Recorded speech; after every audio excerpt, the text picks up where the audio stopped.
All right, this is Stay Brite 8. This is not 15% Silv Foss. But what I will say, I took it apart and I see his Stay Brite 8. Whoever put this in did a good job because he has no missing area. It's all the way around, really good. So I'd seen this and I did a video on this guy before. I never took apart any of his work. He does have some problems, but not on his Stay Brite 8. So this is one of the ones where, and I think after all my videos, this is the only guy I ever gave a thumbs up that he did a Stay Brite 8 properly. And I just took it apart here because we're replacing his burnt out compressor, putting a new unit in, and the oil was all black. And I took out 1 liter of oil. There's the compressor lying down where I poured out the oil. 1 liter of oil came out, and it's supposed to have 1.24 liters or 1.21 liters of oil. So that means the other 0.2 is inside the lines and the evaporator. Not too bad.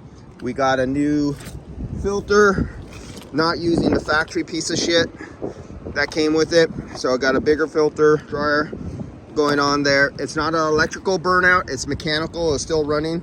We got our suction line here. We're going to get this up and running today. We're not worried about flushing out downstairs or changing an expansion valve. We'll figure those out problems. He needs this room up and running now. And so this is on an industrial application, commercial productivity.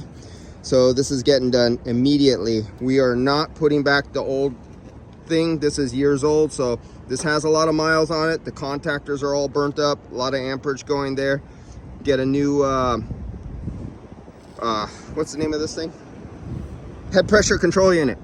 A new head pressure control unit that has a few years on it. So that'll get up. So we're going to leave it factory, plain Jane stock for right now to get him up and running.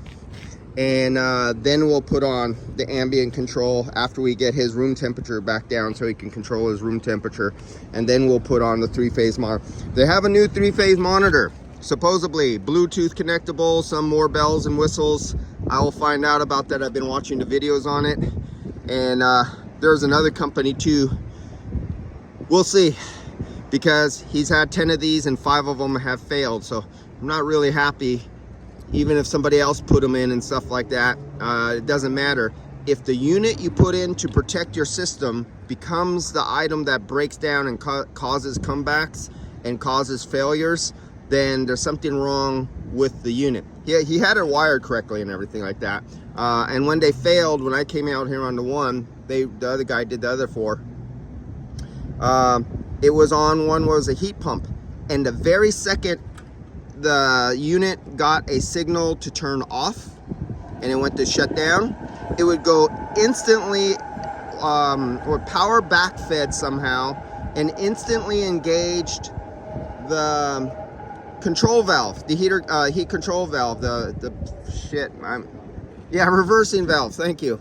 And the system would instantly, with the compressor still spinning, under high pressure and load, the reversing valve would switch right into heating from cooling. And yeah, that was not good.